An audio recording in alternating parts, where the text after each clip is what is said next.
akan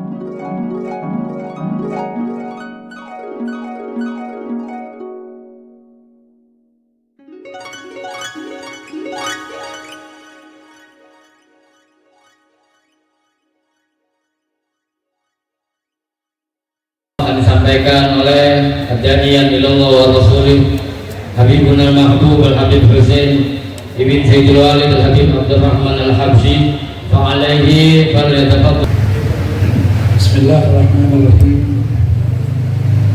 Man kana ya'shiqu ahlaqah wal ahlaqu ahsan min ahlaqih, man kana ya'shiqu jamala fala jamala ahsan min jamalih, balagal ula bi kamalih, kashafat dunya bi kamalih, kamulat jami'ul tusari sallu alaihi wa alihi. Assalamualaikum warahmatullahi wabarakatuh. Alhamdulillah, alhamdulillah alladhi yahdi ila ahsan subul hatta ja'atil nafahatil ilahiyyah wa risalatis samadaniyah wal fuyudatir rabbaniyah fa khatamat bi khatamir rasul. Wa ashhadu an la ilaha illallah wahdahu la syarika lah yatawalla ibadahu salihina bil afwi wal afiyah والرضاء والعناية. وأشهد أن سيدنا وحبيبنا ونور قلوبنا سيدنا ومولانا محمد مفتاح باب الرحمة الله عدد ما في علم الله وعلى آله وصحبه ومن والاه ولا حول ولا قوة إلا بالله. قال الله تعالى في كتابه العزيز وهو أصدق القائلين أعوذ بالله السميع العليم من الشيطان الرجيم. لقد من الله على المؤمنين إذ بعث فيهم رسولا من أنفسهم يتلو عليهم آياته ويزكيهم ويعلمهم الكتاب والحكمة وإن كانوا من قبل لفي ضلال مبين. وقال حبيبكم رسول الله محمد بن عبد الله صلوات ربي وسلامه عليه وعلى آله أقربكم مني مجلسا يوم القيامة أكثركم علي الصلاة. وفي حديث أخرى مثل أهل بيتي كسافينة النوح من رغب عن النجاة ومن تخلف عنها غرق. وقال الإمام أبو يزيد البسطامي رحمه الله لا معين إلا الله ولا دليل إلا رسول الله ولا زاد إلى التقوى ولا عمل إلا صلاة. صدق الله العظيم وبلغ رسوله الحبيب في الكريم ونحن على ذلك من الشاهدين والشاكرين والحمد لله رب العالمين. أبائنا الأفاضل والأساتذة الشرفاء وصحب الأخبار رحمكم الله.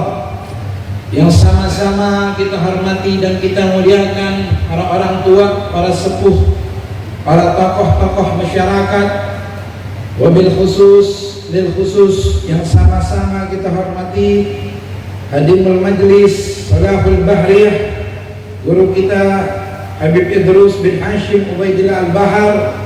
Kita doain guru kita panjang umur, sehat afiat, ilmunya terus jadi manfaat buat hidup kita di dunia maupun di akhirat. Begitu juga yang sama-sama kita hormati anak cucu baginda Rasulullah Habib Husain bin Mustafa Al-Bahar, Habib Sagaf bin Hasim Ubaidillah Al-Bahar, Habib Abdul Qadir bin Hasim Ubaidillah Al-Bahar, Habib Husain bin Alwi bin Yahya, Kiai Haji Abdul Qadir Ahyat Nur. Kita doain semua guru-guru kita panjang umur, sehat afiat, ilmunya terus jadi manfaat buat hidup kita di dunia maupun di akhirat. Amin amin ya rabbal alamin. Ayohal ikhwan yang dimuliakan oleh Allah Subhanahu wa taala, alhamdulillah malam hari ini kita semua berkumpul di satu acara yang acara kita malam ini kita yakini menggembirakan hatinya baginda Rasulullah. Malam ini kita semua berkumpul di dalam acara Maulid mengenang sejarah-sejarah harum kehidupan Nabi Muhammad sallallahu alaihi wasallam. Ini malam kita semuanya girang. Imam Ibn Mughri beliau berkata, kata Imam Ibn Mughri, Kalau kita kasih makan burung, ayam, itu ada pahalanya. Apalagi kita kasih makan orang tanpa melihat agamanya apapun. Nabi Allah Ibrahim kasih makan orang Majusi 80 tahun. Setelah tahu itu orang Majusi, nggak dikasih makan lagi, ditegur sama Allah, tetap kasih makan. Kenapa? Kasih makan orang ada pahalanya, betul. Apalagi yang kita kasih makan orang-orang yang bergembira dengan lahirnya baginda Rasulullah. Bisa kita bayangkan, ayo ikhwan, saya kasih Anda nasi malam ini karena saya senang dengan lahirnya baginda Rasulullah. Guru kita Habib Idrus, beliau mengeluarkan berbagai macam hidangan makanan. Beliau undang berbagai macam para aulia wa salihin berkumpul bersama kita di malam ini di tempat yang mulia ini karena beliau bergembira dengan lahirnya Rasulullah. Malam ini kita datang dari rumah yang berbeda-beda, RT, tempat yang berbeda-beda ke tempat yang mulia ini karena kita semua bergembira dengan lahirnya Hadratul Rasul Muhammad sallallahu alaihi wasallam. Ayo ikhwan, kalau kita hidup girang aja dengar Nabi lahir, itu jadi berkah buat hidup kita. Man girang doang dengar Nabi lahir, jadi berkah hidup. Orang kafir aja Pak gak sujud sama Allah. Abu Lahab menggegara girang Nabi lahir, tiap hari Senin siksaannya diringanin oleh Allah Subhanahu wa taala. Idza kana kafir ja'azamuhu bitabat yadahu fil jahimi muhallal. Hatta annahu fi yawmi isnaini daiman yakhafu anhu bi dhururi bi ahmad wa ma dhanu abdul ladzi kana umruhu mu'minan wa mata mu'minan. Kalau orang kafir aja namanya disebut dalam Quran bukan satu ayat, satu surat. Tabbat yada Abi Lahabin, celaka itu Abu Lahab, orang jahat. Walaupun masih keluarga Nabi, jahat, tapi dikatakan itu Abu Lahab tiap hari Senin siksaannya diringanin oleh Allah Subhanahu wa taala. Sayyidina Abbas, saudaranya Abu Lahab, pamannya Nabi Muhammad SAW, beriman nama Allah, beriman nama Nabi, cinta sama Nabi, lagi tidur mimpi ketemu Abu Lahab. Ditanya, wahai Abu Lahab, bagaimana keadaan kamu saat ini dalam kubur? Apa kata Abu Lahab? Luar biasa, siksaan saya begitu pedih. Tapi kalau udah hari Senin, keluar air dari jari-jari saya. Antara jempol sama telunjuk keluar air. Hanya hari Senin. Kalau udah keluar air itu, saya minum, ringanlah rasa siksaan saya dan diringankan siksaan saya setiap hari Senin. Kenapa? Karena dulu pada hari Senin saya gembira dengan lahirnya Muhammad. Negara Nabi Muhammad SAW lahir, Abu Lahab gila, dibebasin budak-budaknya, jadi sebab saban hari Senin diringanin siksanya oleh Allah Subhanahu wa taala. Kata ulama Imam Muhammad Nasruddin Ad-Dimashqi, untuk keadaan orang yang hidupnya nggak pernah sujud sama Allah, senang sekali dengar Nabi lahir, dapat syafaat saban hari Senin. Bagaimana dengan kita ayo ikhwan yang beriman nama Allah, beriman nama Nabi, cinta sama Nabi, duduk di jalanan nih malam karena Nabi, kepanasan kegerahan karena Nabi, hadir di malam maulid karena Nabi, insya Allah orang-orang yang hadir maulid dapat syafaat Nabi Muhammad. Ayo ikhwan, dulu Pak, setelah Nabi Muhammad SAW wafat, ini wafatnya Nabi musibah yang paling dahsyat. Hari lahirnya Nabi sama hari wafatnya sama kata ulama. Tapi yang ini malam kita rayain hari lahirnya baginda Rasulullah.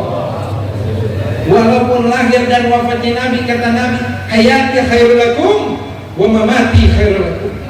Meninggalnya aku bagus buat kalian, hidupnya aku bagus buat kalian. Setelah Nabi Muhammad SAW wafat, ini keadaan kota Madinah, para sahabat luar biasa kehilangan baginda Rasulullah. Sampai ada sahabat Pak, saking cintanya sama Nabi, ada yang berdoa, Allahumma gammid ainai hatta la ara wajhan ba'da habibika Muhammad. Ya Allah, renggutlah pandanganku, ambillah indraku, butakan mataku, agar aku tidak melihat lagi wajah setelah Nabi Muhammad SAW meninggal dunia. Dikabulkan ya Allah Pak.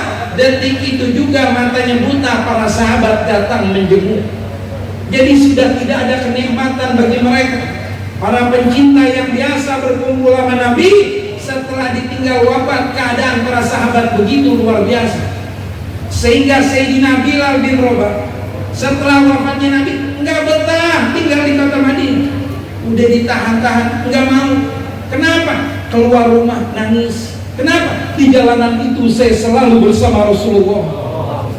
Lihat pohon nangis, lihat gunung nangis. Di atas gunung itu saya selalu lewat bersama Rasulullah.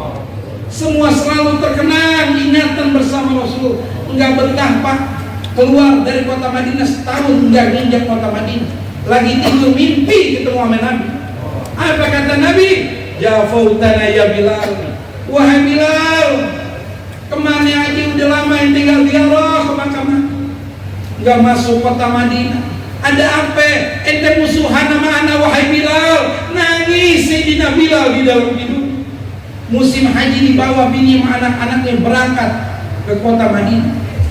Pas nyampe di kota Madinah, bertepatan waktu zuhur, waktu zuhiro, panas. Disambut sama Sayyidina Abu Bakar Siddiq. Azin lana kama kunta tu'azin nama Rasulullah. Wahai Bilal, kemana aja?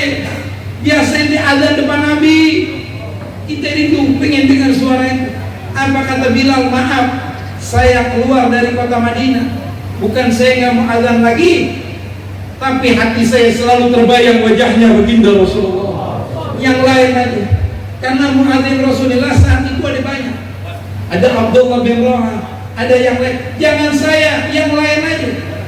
Ini Sayyidina Abu Bakar setelah wafatnya Nabi, khalifah pertama. Perintahnya sama perintah Nabi, wajib harus ditaati. Tapi Bilal tetap enggak mau.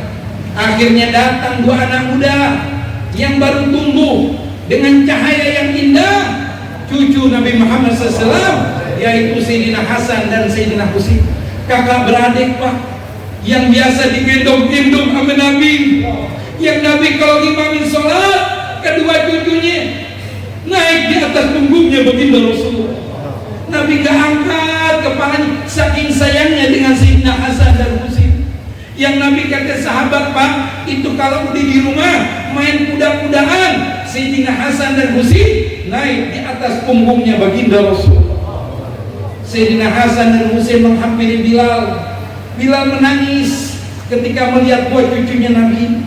Apa kata Hasan dan Husain? Wahai Bilal, udah lama kita nggak dengar suara ente. Sekarang masuk waktu zuhur, ayo ente azan. Biasa ente azan depan masjid aneh. Apa kata Bilal? Baik, kalau saya tolak permintaan ente berdua, apa yang harus saya jawab ketika nanti berjumpa dengan datuk antum? Maka Sayyidina Bilal naik ke tempat yang tinggi, mengumandangkan azan, Allahu Akbar, Allahu Akbar. Darjatil Madinatu bil buka. Gempar itu kota Madinah. Keluar ibu-ibu, bapak-bapak. Asyhadu an la ilaha illallah. Abu Ida Rasulullah. Kata ibu bapak, ini suaranya Bilal nih. Sampai Nabi hidup lagi. Kalau udah ada suara Bilal, pasti ada Nabi di situ. Mereka semua keluar menangis sampai kalimat asyhadu anna Muhammad Rasulullah. Sayyidina Bilal jatuh, tidak bisa melanjutkan lagi. Kenapa? Karena biasa Bilal azan sambil dilihatin sama Rasulullah. Kalau udah datang waktu azan, nyanyi-nyanyi Nabi, areh Nabi, hayya Bilal, wahai Bilal, hibur kita. Ayo masuk waktu azan, kamu azan. Jadi sampai kalimat asyhadu anna Muhammad Rasulullah, Sayyidina Bilal udah gak bisa melanjutkan lagi. Ayo al-ikhwan, siapa Sayyidina Bilal bin Rabah? Yang dulu maaf, orang lihat ngeludah ke mukanya Pak. Orang gak kenal siapa Bilal. Tapi setelah berkumpul bersama Rasulullah, jadi orang mulia. Nabi di langit keluar dari sorga, tanya ke Jibril, wahai Jibril, tadi dalam sorga saya dengar suara sendal. Sendal siapa itu? Oh, itu suara trompa sendal sahabatmu Bilal bin Rabah. Orang yang masih hidup di bumi, suara sendalnya udah ada di dalam surga. Ngapa bisa mulia begitu? Berkat di dunia berkumpul bersama Sayyidina Muhammad Rasulullah. Allahumma salli ala Muhammad. Ayo ikhwan yang dimuliakan oleh Allah. Enggak ada orang hidup di dunia dekat sama orang soleh, dekat dengan para aulia wa salihin, hidupnya rugi, enggak ada, Pak. Makanya para sahabat semua hidupnya mulia. Kenapa? Dia habiskan waktunya untuk berkumpul bersama Sayyidina Muhammad Rasulullah. Siapa Sayyidina Abu Bakar Siddiq? Siapa Sayyidina Umar? Siapa Sayyidina Utsman? Orang nggak kenal. Setelah kumpul sama Nabi jadi orang mulia. Siapa Sayyidina Umar? Yang orang sebut-sebut pemabuk. Siapa yang berani? Macam-macam dibunuh, Pak. Tapi setelah berkumpul sama Rasulullah jadi orang mulia. Kata Nabi, idza salaka Umar fajjan salaka syaitan fajjan akhar. Kalau Umar bin Khattab masuk ke kampung, masuk ke gang, setan buru-buru cari jalan lain. Ya khauf mintil Umar, takut sama bayangan Sayyidina Umar. Kenapa? Kan dulu bukan orang baik, berkat di dunia berkumpul bersama Sayyidina Muhammad Rasulullah. Siapa Sayyidina Utsman yang orang dulu sebut-sebut saudagar, orang kaya, orang nggak kenal. Setelah kumpul sama Nabi jadi orang dermawan karena Allah. Orang muslim butuh air, kagak ada air. Kata Sayyidina Utsman, tenang, di situ tuh ada sumur, airnya banyak. Man punya orang Yahudi, bentar saya datangin. Didatangin sama Sayyidina Utsman. Wahai Yahudi, ini sumur ente. Iya, saya beli ya. Nggak boleh. Bukan buat saya, buat teman-teman saya. Nggak mau. Kalau mau beli sehari buat kamu, sehari buat saya. Dikasih dengan harga 8.000 dirham. Mahal. Kata Sayyidina Utsman, nggak apa-apa saya beli. Dibeli sama Sayyidina Utsman. Dikabarin ke Rasulullah, wahai Rasulullah, alhamdulillah itu sumur udah aneh beli. Cuman sehari buat kita, sehari buat mereka. Langsung sama Nabi buru-buru didoain. Kata Sayyidina Utsman, yang butuh air, ambil dari sumur ini. Besok punya dia Yahudi, besoknya lagi punya ini. Ente ambil sekaligus buat 2 hari. Kau muslimin sekali nyendok air 10 derigen, Pak. Kata nih Yahudi, lama-lama habis nih air saya. Akhirnya dijual semua, dibeli semuanya sama Sayyidina Utsman.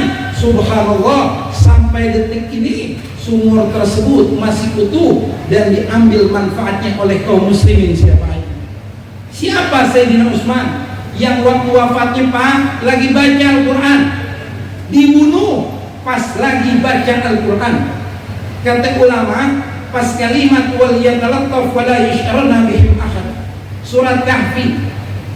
Kalau kita baca Quran zaman dulu tuh pas lempengan bacaan surat Kahfi itu tuh wal yatalattaf dimerahin. Kenapa? Kata ulama, itu darahnya Sayyidina Utsman muncrat ke kalimat wal yatalattaf. Kalau dari segi bahasa, saya nggak nerjemahin Quran. Kalau dari segi bahasa Arab, wal yatalattaf artinya berlembutlah, latif, lutuf. Jadi orang hebat, jadi orang mulia berkat Sayyidina Muhammad Rasulullah. Ini malam bu, Pak, kita jadi mulia berkat Sayyidina Muhammad Rasulullah. Makanya kita nggak boleh, Pak, lupain Nabi. Orang lain nggak mau bikin maulid, nggak apa-apa. Kalau kita umatnya, kita kenal Tuhan karena Nabi.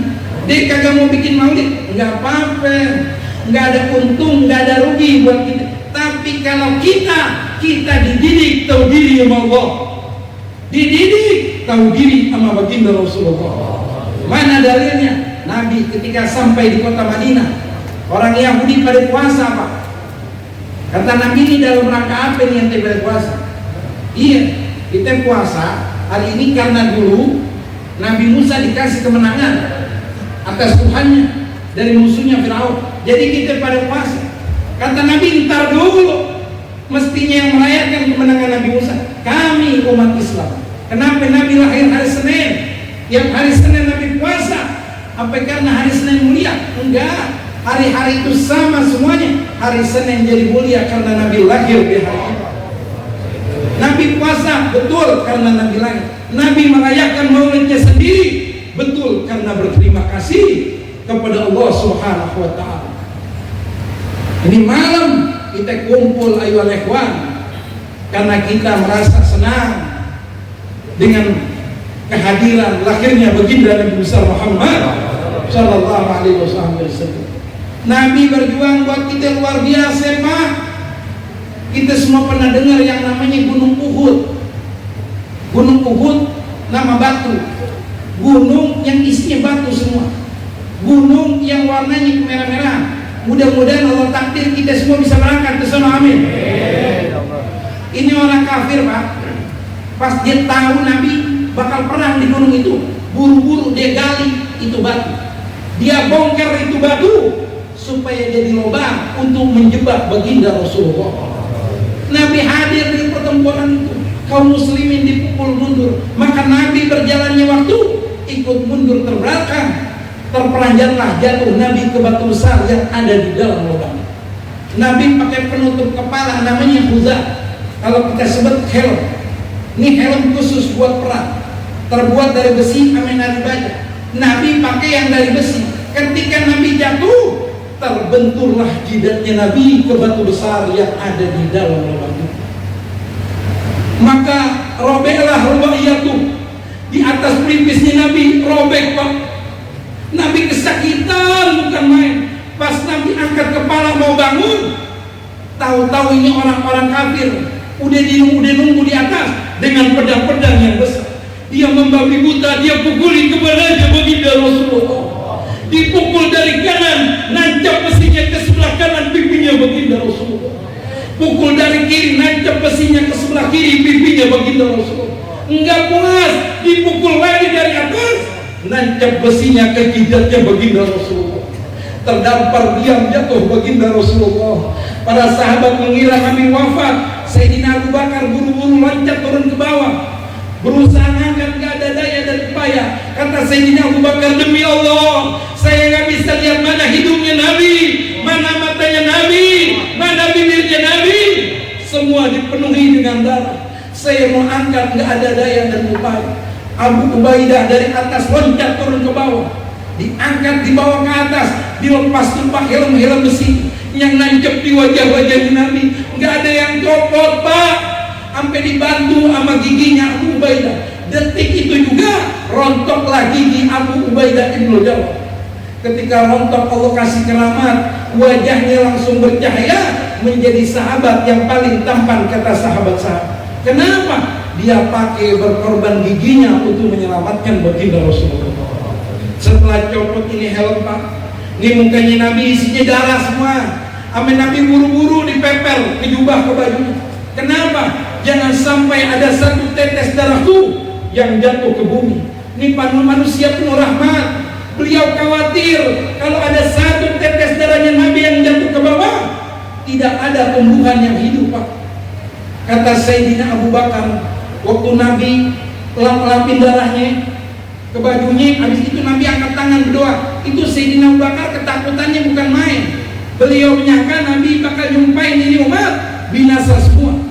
Sebagaimana nabi-nabi zaman dahulu ketika dizalimi oleh kaumnya mengangkat tangan, Allah kirimkan hujan batu, Allah robah mereka jadi qirada wal janadir. Allah robah, ada yang jadi kera, ada yang jadi monyet, ada yang jadi babi. Muncul suara yang menggelegar, angin yang begitu keras menghantam negeri hancur. Sayyidina Abu Bakar takut Nabi berdoa seperti itu. Nyatanya apa?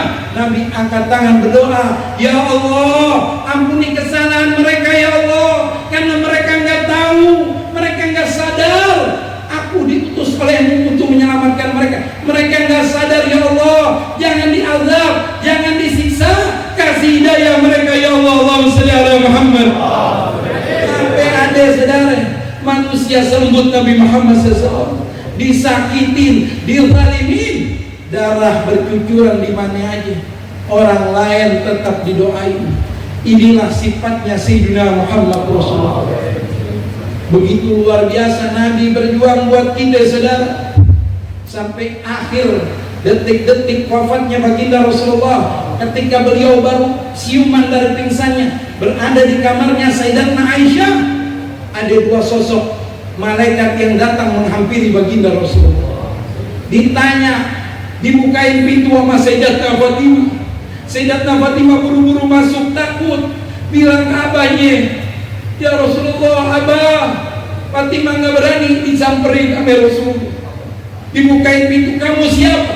Saya Jibril, wahai Rasulullah. Lalu siapa ini yang bersamamu, wahai Jibril? Yang bersamaku malaikat maut, ya Rasulullah. Maka Nabi bertanya kepada malaikat maut, wahai malaikat maut, apakah kedatanganmu ingin mencabut nyawaku atau hanya ingin mengunjungi?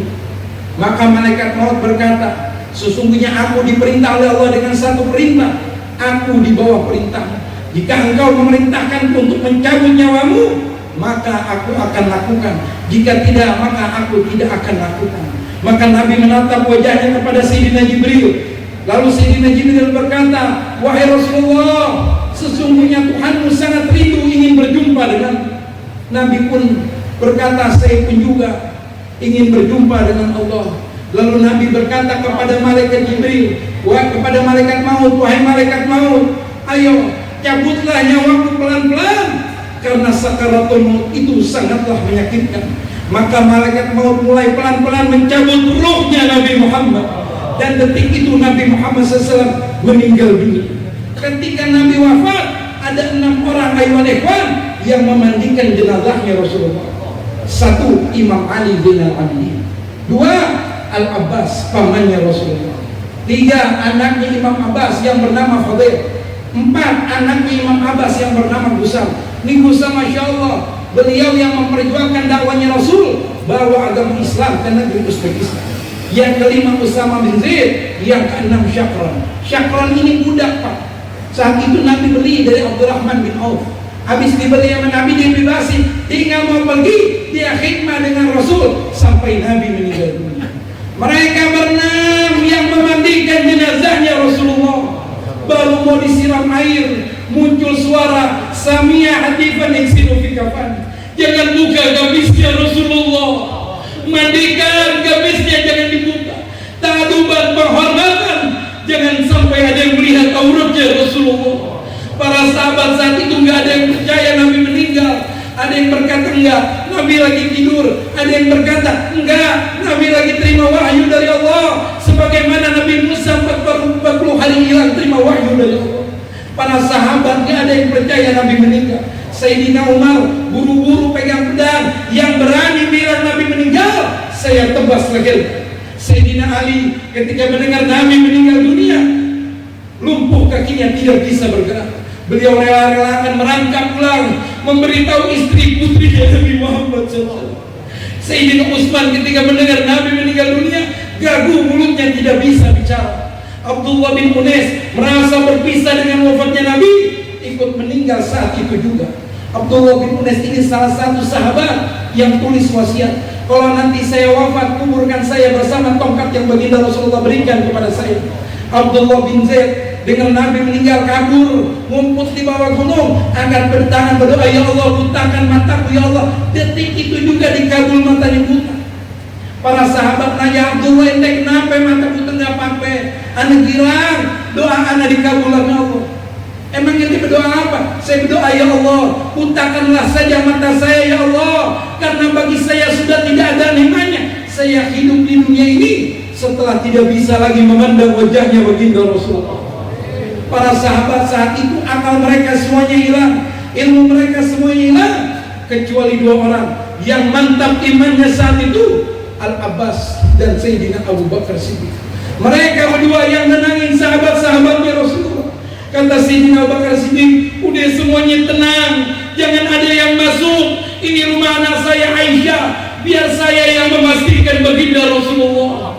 Lalu Sayyidina Abu Bakar Siddiq masuk ke dalam rumahnya Nabi, disamperin jasadnya baginda Rasulullah, duduk percis di hadapan wajahnya baginda Rasulullah.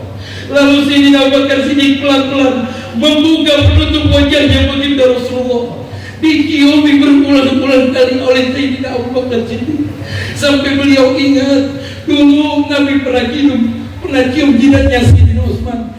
sehingga saat itu Sayyidina Abu Bakar Siddiq menempelkan jidatnya ke bibirnya Rasulullah.